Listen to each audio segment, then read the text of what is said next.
हम तो यहां तक कहेंगे,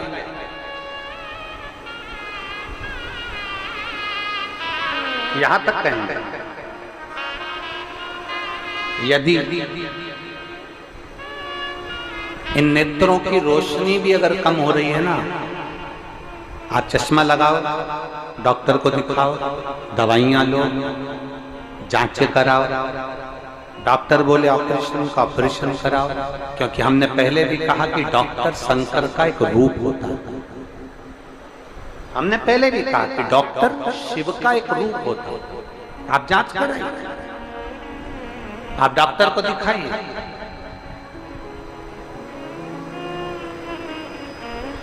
और जब डॉक्टर को भी दिखाते हुए आपकी आंखों में अगर आराम न लगे, तो फिर किसी शिव मंदिर में शंकर का शिवलिंग हो, जलाधारी हो, और वो जलाधारी का पानी, शिवलिंग की जो जलाधारी होती है वो थोड़ी मोटी होती है। बोलो बोलो, देखा है आप लोगों ने कि नहीं देखा है? जिस पे ये शिवलिंग रखा रहता है, ये शिवलिंग जिस पे रखा है वो मोटा होता है कि नहीं? तो जलाधारी जो मोटी होती है ना चारों तरफ, तो शंकर पे चढ़ा हुआ जल इस जलाधारी में से जब यहाँ से बहकर आता है, उस स्थान पर अपनी हथेली का स्पर्श करिए, और स्पर्श कर कर शंकर के मंदिर में ही नेत्रों को लगाने का प्रयास करिए। 22 से 25 दिन तक आंखों में लगाने का प्रयास करना।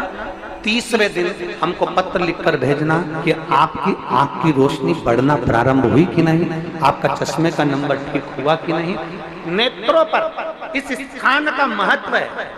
ये गणेश और कार्तिकेय का स्थान, बीच में अशोक सुंदरी का स्थान, शिवलिंग, शंकर के ऊपर जो जल गिरता है, शंकर जी की 5 लड़कियां, जया, विषहरा, सामरीबारी, दौतली, देव, जिस पर शिवलिंग रखा है, ये पार्वती जी का हस्तकमल। और ये जो भाग है जहां से जल नीचे गिर रहा है, ये 33 कोटि देवी देवताओं की जो धर्म पत्नियां हैं उनका स्थान होता है, जहां से ये जल नीचे की ओर आता है। उस स्थान पर अपनी हथेली का स्पर्श कर कर अपने नेत्रों पर लगाना प्रतिदिन प्रारंभ करो। 25 दिन के बाद बात करेंगे कि नेत्र की रोशनी बढ़ती है कि नहीं। जांच भी कराना, डॉक्टर को दिखाना भी कि हमारी नेत्र की रोशनी का कितना अंतर है, जरा देखकर बताओ। जरा देखिए,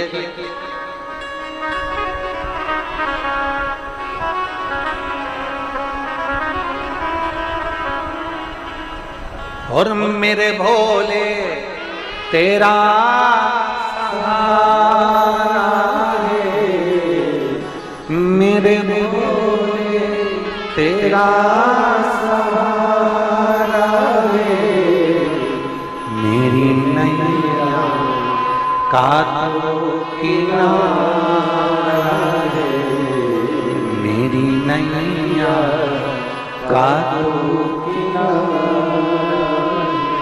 इन नेत्रों पर लगाने का प्रयास है।